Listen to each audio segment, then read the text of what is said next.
Chile's human rights body. 57 personas con lesiones oculares. Mongolia deports 759 Chinese citizens in a money laundering case. Advocates call ASEAN bloc's human rights agency, and I quote, inactive. You know, human rights abuses occur all around the world. Protests and tear gas another weekend in Hong Kong.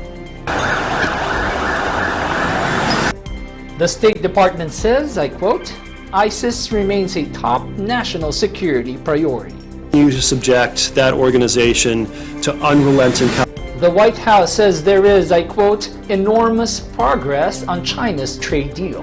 We're beyond where we were last spring, so. Democratic representatives react to a landmark vote for President Trump's impeachment process. Republic and not a monarchy. But when we have a president who says Article 2. Plus, for EBC Sports, Washington celebrates the Nationals' victory. It gave a lot of hope to the city because. And in Seattle, Pike plays market shopping on a budget. Experience even on a budget.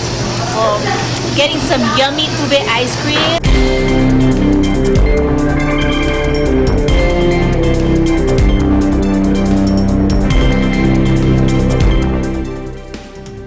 This is Eagle News coming to you from Washington, D.C., bringing you stories from around the globe.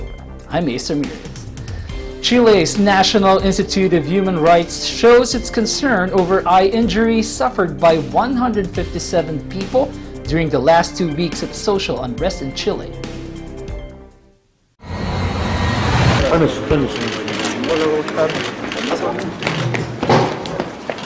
Y ahí, claro, hay un tema que nosotros nos parece que tenemos que estudiar porque es de la mayor gravedad tener 157 personas con lesiones oculares. Que son 4 personas que murieron producto de bala y nosotros creemos que hay indicios. Los tribunales van a determinar si es así o no, de muertes a manos de personal del ejército. La misión de verificación va a ir a regiones, se va a reunir con víctimas de la represión, con autoridades, y eso nos parece muy importante porque es necesario objetivar y saber la verdad de lo que han ocurrido estas ya casi 2 semanas. Gracias, don Felipe, muchas gracias. Authorities said police in Mongolia have detained more than 800 Chinese men and seized hundreds of hard drives as part of a money laundering investigation.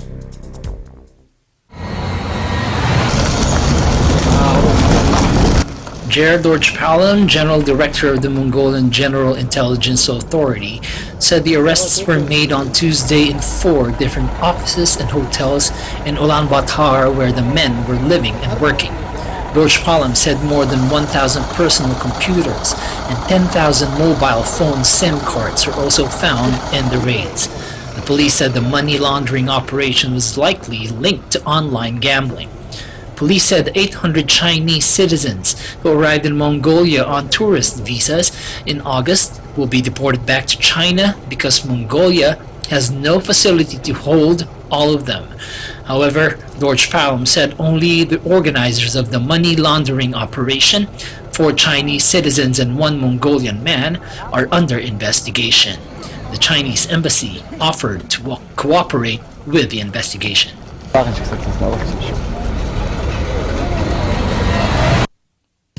Meanwhile, human rights advocates in Southeast Asia called for a more active intergovernmental agency on human rights after the existing one doesn't have a mandate to investigate a spate of rights abuse atrocities in the region.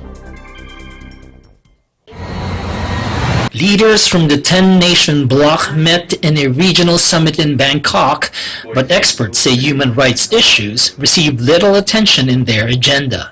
I think what we would say is that human rights abuses occur all around the world, and the reality is that there are dictators and there are rights abusing governments all around the world. The question is whether they're held accountable or not. In ASEAN, they are not.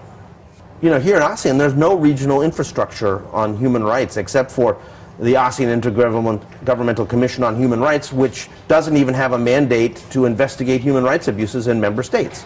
You know, it's a bit of a joke, frankly.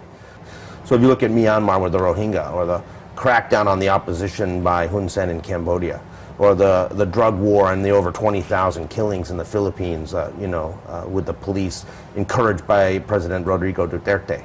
You know, these kind of atrocities continue time and time again. And ASEAN says nothing. There needs to be a real mechanism that will allow for regional scrutiny of human rights abuses, that happen in various different member states. And that also means, I think, ASEAN moving away from its non-interference principle, which is the principle that says that if anything comes up in an ASEAN meeting and the member state involved doesn't want to talk about it, well, then they don't talk about it. Thank you very much for joining us. Life goes on in Hong Kong despite months of protests, which have seen clashes break out frequently between the police and the protesters. Some people say their daily lives are influenced as roads are often being blocked and public transportation is affected.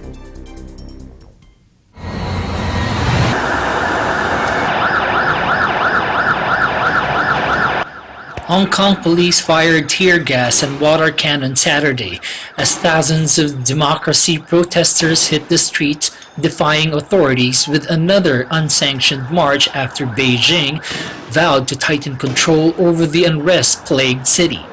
Crowds of black-clad protesters, many wearing face masks despite a recent ban, filled the popular shopping district of Causeway Bay, and clashes soon erupted as riot police tried to scatter them. Sustained volleys of tear gas were fired during hours of running battles on the main island, while a water cannon truck chased groups of activists as they blocked roads, built barricades, and vandalized some businesses, including smashing the office windows of China's state-run Xinhua news agency. Some hardcore protesters hurled bricks and petrol bombs at police, as well as towards the entrances to subway stations. Police made multiple arrests throughout the day. The latest clashes came after China warned on Friday that it would not tolerate any challenge to Hong Kong's governing system and planned to boost patriotic education in the city, which has seen 22 consecutive weekends of youth-led protests. Hong Kong has been upended by the huge, often violent, pro-democracy protests which have battered the financial hub's reputation for stability and helped plunge the city into recession. Beijing has shown no willingness to meet protester demands for greater democratic freedoms and police accountability, and activists show no sign of leaving the streets.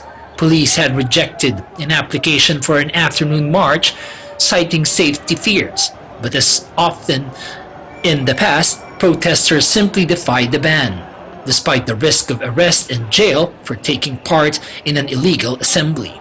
An evening rally had been granted permission by police, but this was later withdrawn as clashes raged across the city.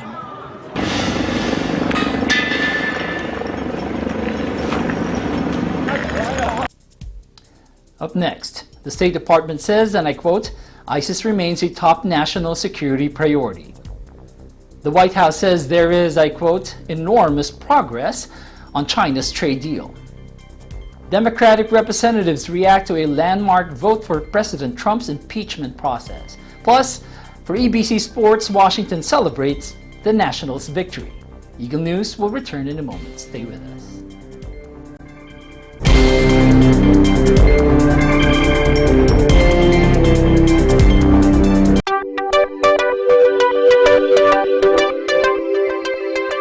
Net 25 shows live and on demand anytime, anywhere, on any mobile device on OSN Play.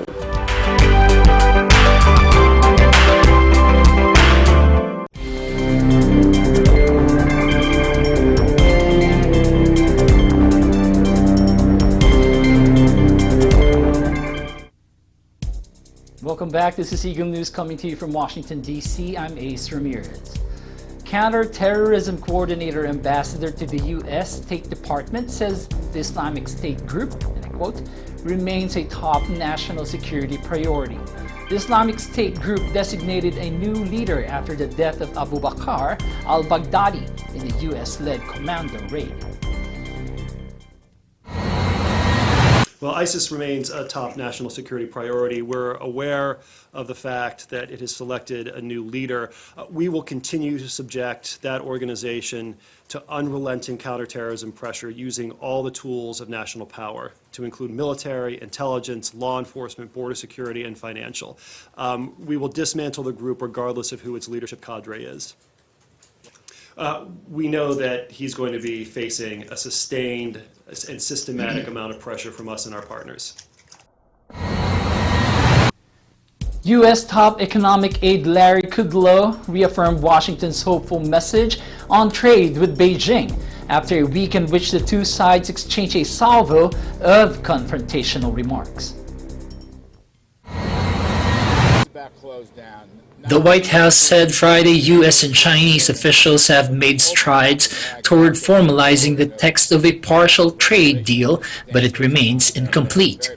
The remarks from top economic aide Larry Kudlow reaffirmed Washington's hopeful message on trade with Beijing after a week in which the two sides exchanged a salvo of confrontational remarks. Wall Street had also shuddered Thursday after Bloomberg reported the Chinese officials were skeptical of reaching a long-term trade deal with Washington. The currency chapter, the forced tech transfer, some progress, but probably phase 2 on that. And of course, there has to be the whole issue of enforcement and dispute resolution. That's probably one of the things they'll be talking about today. The deal is not completed, but we've made enormous progress. We're beyond where we were last spring, so I'm going to play that from the optimistic side. The agriculture chapter just about closed down. Not only the increase in purchases, 40 to 50 billion, but the opening up of ag markets, the lowering of regulations and standards and non-tariff barriers, very positive. The financial services chapter is virtually done. It's going to give 100% ownership to American companies in China, securities firms, insurance, investment, and so forth. The currency chapter is virtually done for stability rather than any manipulation. Excellent progress on the intellectual theft problem, the intellectual property theft problem, so-called IP chapter. It's not completed, but very good progress on that. President Donald Trump on October 11 hailed a very substantial Phase 1 accord with China, which he said touched on important areas such as intellectual property, currency exchange, and U.S. farm exports. After a lengthy boycott, China has resumed some purchases of U.S. agricultural goods, but demand among Chinese buyers may not support the massive increases Trump expects. Scant details have been released and the two sides are now working to commit the terms of the deal to paper, with plans to sign it later this month. But hopes for a signing ceremony at the November 16 to 17 Asia-Pacific Economic Cooperation Summit in Chile were scuppered after Santiago canceled that event due to civil unrest. Earlier in the week, U.S. Secretary of State delivered a speech calling China, and I quote, truly hostile to the United States, while Beijing accused Washington of viciously attacking China. Meanwhile, the World Trade Organization on Thursday authorized China to slap tariffs on $3.6 billion in American exports in a dispute over U.S. anti-dumping practices. The two sides had put tariffs on virtually all of their $500 billion in annual two-way goods trade, but last month signaled a truce as Trump held off on some duty rate increases. Economists say the trade war is slowing global growth. Kudlow also told reporters that U.S. Federal Reserve Chairman Jerome Powell was safe in his position, despite Trump's persistent fury at the central bank. Kudlow said, and I quote, there are no conversations to get rid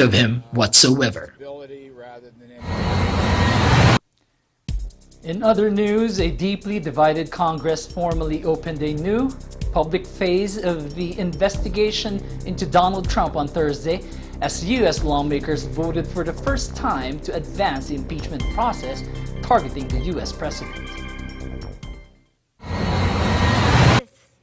House Speaker Nancy Pelosi, Washington's top Democrat, said, and I quote, "Today the House takes the next step forward as we establish the procedures for open hearings so that the public can see the facts for themselves." What is at stake in all of this is nothing less than our democracy. When we have a president who says Article 2 says I can do whatever I want, that is in defiance of the separation of powers. That's not what our Constitution says. The House of Representatives voted along party lines, 232 to 196, to pass a resolution that lays out guidelines for the next stages of the impeachment process. All Republicans opposed the measure, despite agitating for weeks for such a vote that could end the secretive depositions and bring the process into the open. Democrats are trying to impeach the president because they are scared they cannot defeat him at the ballot box. Democrats are seeking to learn whether Trump abused his presidential power by pressuring a foreign government to investigate a domestic political rival. Trump has repeatedly branded the inquiry as illegitimate and politically motivated, and he was true to form in his instant reaction to the vote. He wrote on Twitter, and I quote, "the greatest witch hunt in American history." The White House accused opposition Democrats of being, and I quote, "fundamentally un-American in their unhinged obsession with this illegitimate impeachment." Press Secretary Stephanie Grisham said in a statement after the vote, and I quote, "Democrats are choosing every day to waste time on a sham impeachment, a blatantly partisan attempt to destroy the president." Trump, meanwhile, called on his fellow Republicans to rally behind him even as he faced the likelihood of becoming the third president in history to be impeached and placed on trial for removal in the Senate over an alleged scheme to extort Ukraine's help to get him reelected in 2020. The embattled president retweeted a rallying cry from Fox News host Laura Ingraham that called on Republicans to, I quote, "stand together and defend the leader of their party against these smears." And now for EBC Sports.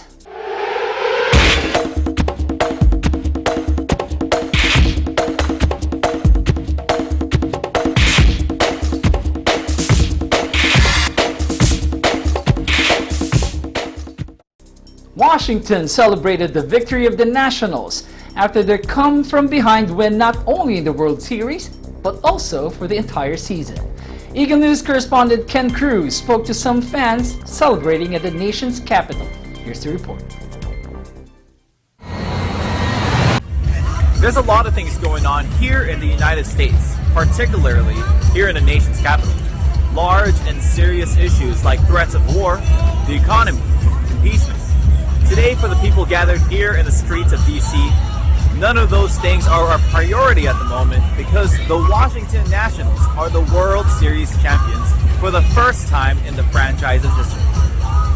Although some people just became fans of the Nats recently, the World Series win by Washington had just as much impact. I mean, it's amazing. We've gone with a couple of other DC teams.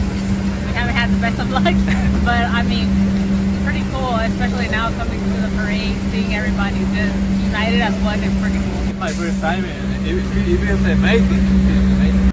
For longtime Nationals fans, this win meant so much more.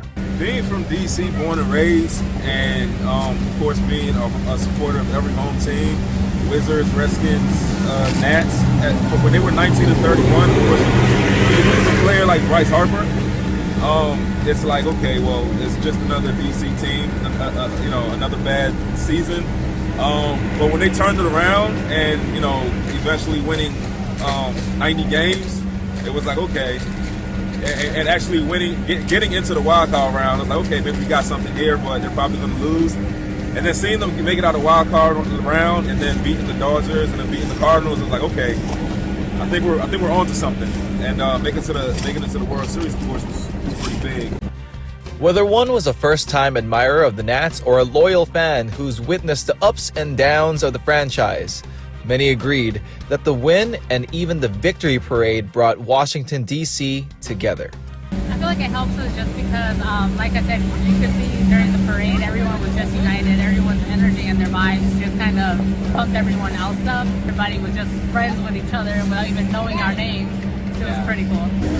Seeing DC win, it actually gave a lot of hope for the city because, like I said, being from DC, growing up in DC, you don't really have much to cheer about. But the baseball team winning, you know, it's like it's a different atmosphere. It actually brings a lot of people together, especially with everything that DC has been through the past 4 or 5 years.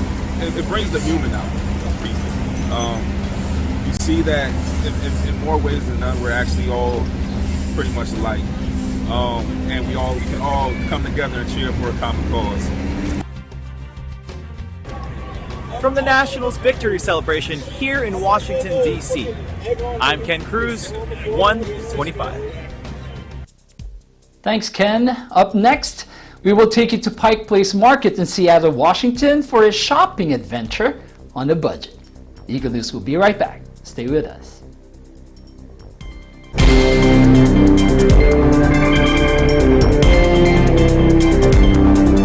Agila Balita, Lunes hanggang Biyernes, alas 12 ng tanghali hanggang 1:00 ng hapon. Net 25 available in the Middle East on OSN.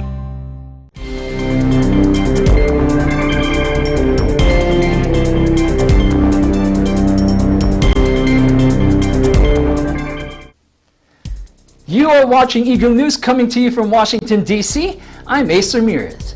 Today, Eagle News correspondent Frendel Feheran will take us to this 112-year-old public farmers market in Washington State called the Pike Place. She took the challenge to experience what this tourist attraction has to offer on a budget of only $50.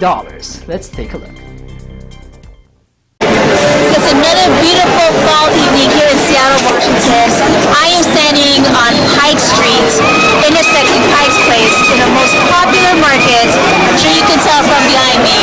But this place was opened 112 years ago, back in August of 1907. More than 10 million people come here on an annual basis to pay a visit.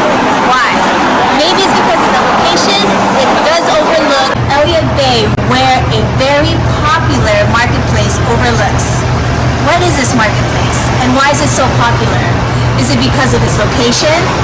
I mean, check out the beauty, or could it be the produce, the products, the pastries, the people, the pleasantries? Well, you got it, folks. It's all of the above. So many things happen here.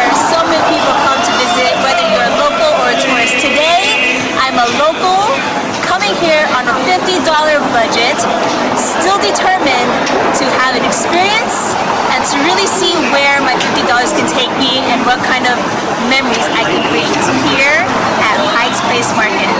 Let's go see what we can get with $50.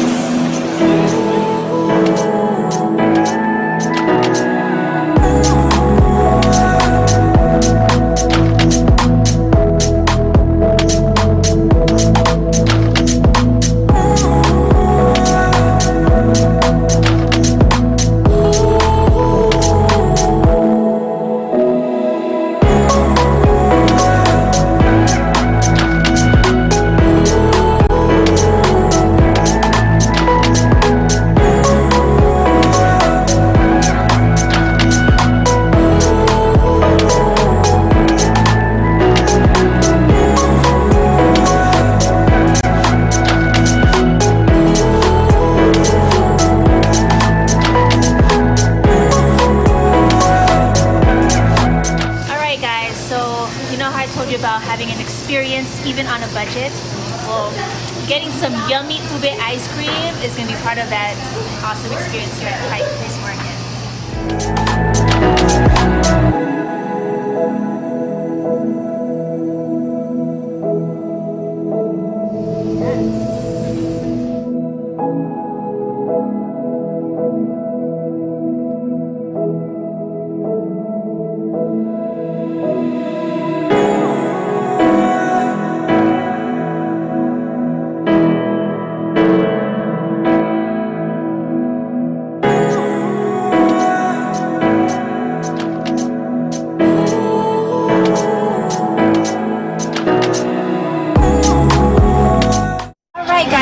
so far I was able to enjoy some clam chowder, but that was on a bonus budget, so never mind. So far with the $50, I was able to purchase a yummy scoop of ubi yam ice cream at Sky Giant yogurt joints. Now I'm about to enjoy this red bean ball. Why am I planning so much food? Because food is part of the experience. I was also able to get me a bouquet of flowers. You'll see that in a little bit. Some lihimoy powder that you'll see in a little bit that we're going to powder over some mango slices and enjoy it with the family. We got a pork bun, pretty much food. I know, because food you will remember forever. The taste from Pike's Place Market is something extraordinary and something very different. And I'm a firm believer that's why a lot of people come out here, is to eat and to enjoy everything else.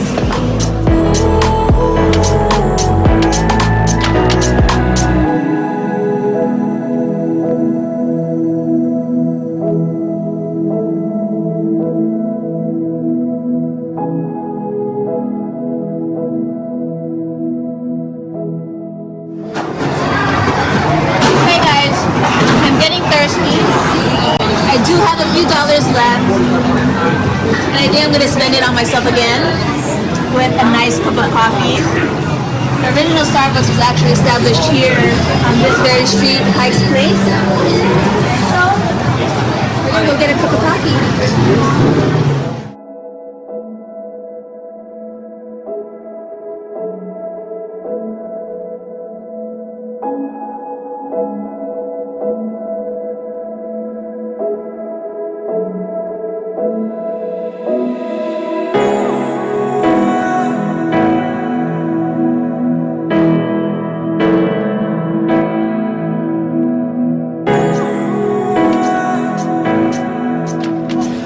Come out here on a weekday during the evening where there is no 10 million people all at one time.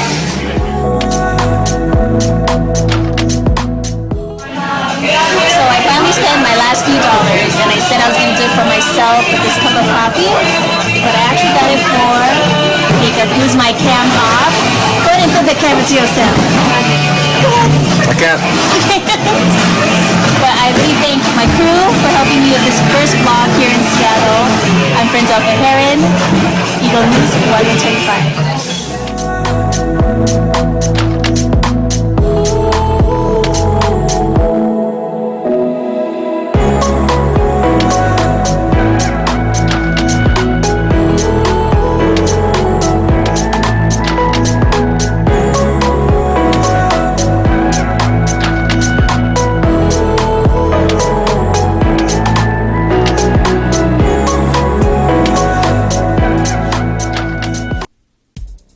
Thanks, Brenda. That ubi ice cream looks so good, even in this cold weather. That is today's Eagle News. Join us again tomorrow for stories that matter to you. Visit our website